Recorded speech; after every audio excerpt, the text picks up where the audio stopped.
Hello and welcome to our video. Today we will be talking about home and school connections and the importance of this collaboration in English learners' lives. So the first thing we are going to discuss are cultural influences and their impact on our students. What are cultural influences? Well, cultural influences are the different environmental areas of modeling that students see in their lives. So that could include their family environment, their school environment, that could include the media that they are consuming, because students are significantly impacted by their surroundings. We can see support for this by psychologist Alfred Bandura. He said that a person's behavior conveys information to observers about the characteristics of appropriate responses to display in a certain situation. So he would emphasize this concept called modeling. So he would say that students learn by example. When educators demonstrate what to do in a certain situation, kids will be inclined to do the same thing. And same thing with their home environment and the other things that they're consuming online. So cultural competence is determined by an educator's awareness of a student's background influences and how to properly respond to that behavior. So knowing why students respond how they do in certain situations is largely determined by how much you know about their culture. What is their home life like? Who are their friends? And a culturally competent educator will aim to connect the positive attributes of a student's culture to their educational experience. They must also be able to appropriately respond to issues that may arise when a culture may be influencing a student in a negative way. Okay, now we're going to talk about cultural values in the classroom. So this is something as a Christian that I strongly believe in. Education must be centered around the good, the beautiful, and the true. So what does this mean when interacting with people's cultures? Well, here are some tips as educators. In order to support their culture in a way that's Christ-like, do ask students to connect their experiences to your curriculum. If you're reading a book, that's good, and a student says, hey, I recognize this from my life, you can definitely connect people's cultures to your curriculum. Celebrate the beauty of different perspectives and how they reflect truth. So if a student says, yeah, I've seen my parents teach me this in this part of my life, and that aligns with the curriculum, or maybe I've gone through the struggles similar to this character. Those are things we can all connect to curriculum. Another thing we can do as Christians is promote an Imago Dei mindset in the classroom. So that means we look at every student, no matter their culture, as someone made in the image of God. We can learn about cultural differences so we can better understand where our students are coming from, and then incorporate different teaching strategies to support diverse students, because different cultures will impact how a student learns. One thing we can't do, though, when interacting with cultures is neglecting truth for the sake of multiculturalism. So that includes choosing material purely for the sake of representation. There are lots of diverse representation and lots of good novels. However, some novels are not good, and so we shouldn't choose them just because they include characters from other cultures.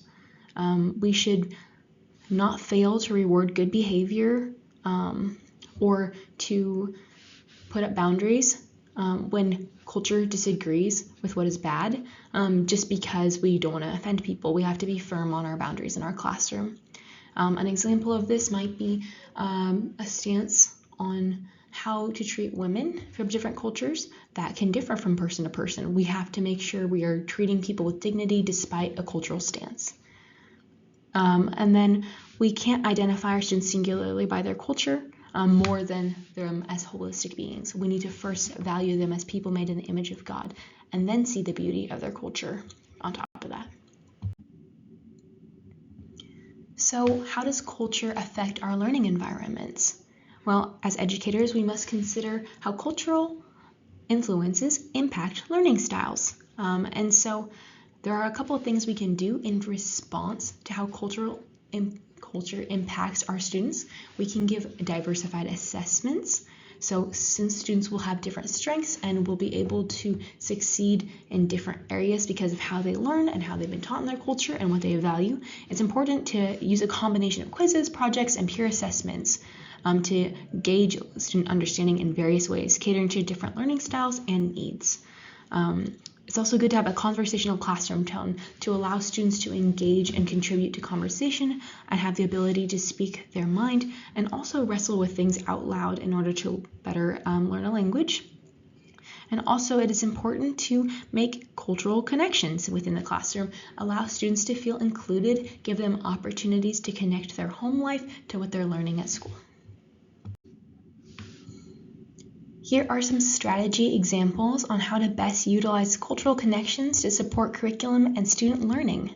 So here's a quote by an author who studied this.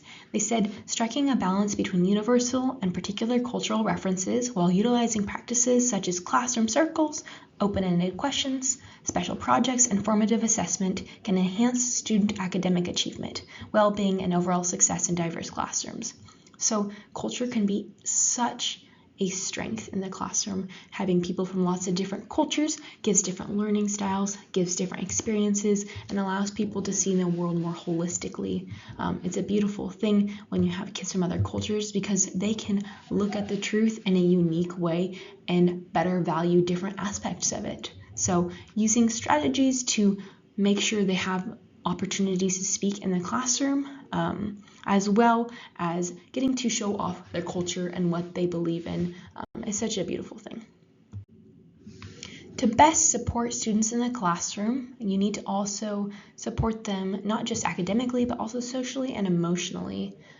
This will give them increased self-efficacy, making them feel like they can do it. Because if a student is comfortable and feels supported and also feels valued in your classroom, they are better able to go forward and learn. So how do we respond to strengths and weaknesses? Well, we can find a good balance between encouragement and error correction. Make sure you're giving constructive criticism alongside encouragement. Find the things that they're strong in and make them feel successful. Also encourage your students through positive body language, expressions, especially when they make mistakes, especially when they're first learning English. It is important to make sure they feel relaxed by how you're positioning yourself. And then it's also important to make sure you have consistency and community in the classroom because that gives them a sense of security and empowerment and makes them feel okay to make mistakes in your classroom. Then here's some strategies you can do. For example, to give some feedback, you could do something that helps them work through it themselves by simply circling their mistakes. That gives them an opportunity to correct it themselves and allows them to wrestle with the problem and feel more confidence in their ability if they're able to correct it themselves.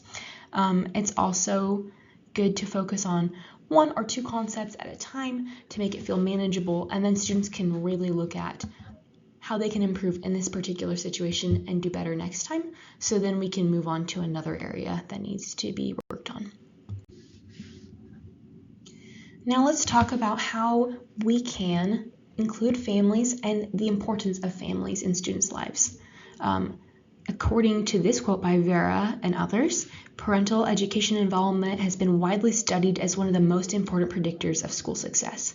If a student's parents are involved in their education, they're more likely to succeed. Children who can read in their native language are better able to read too. Literacy as a second language student is highly determined by how fluent they are in reading in their first language. So making sure parents understand their importance and their role in their child's life, even if they're not able to speak English, is so important. So it is important that we as educators also acknowledge that. So since families are so important, it's important that we build relationship. And there are a couple things we can do. First, we can build partnerships. So we can meet with parents and show them that their input is valuable simply by going into their home or inviting them into a space where you can have a conversation. Making sure that parents know the resources that are available to them, even ESL resources, if they want to work on their own English, are such valuable ways to support families holistically. You can collaborate on supporting their students. Parents are the biggest influence, hopefully, in their child's life. We want parents to be that main leader. So It's great to sit down to communicate to them that their input is so valuable, and then ask for suggestions on how that we can give their child a more effective education. We also want to keep families updated, so making sure they have copies of educational material that is in their home language is super helpful. Another way we can involve families is by doing outside activities, giving families a chance to volunteer at events, or even within the classroom by bringing them in to talk about their culture. These are all great ways to make families feel important in their child's life. Finally, sending home newsletters in English with scaffolding or in a home language is such a great way to involve parents in their students' lives. Even giving them some little samples of what you're learning for the week so they can feel involved in teaching their students the material is another great way to incorporate parent involvement. Thank you so much for watching. Hopefully this emphasized the importance of the roles of family and culture in students' lives.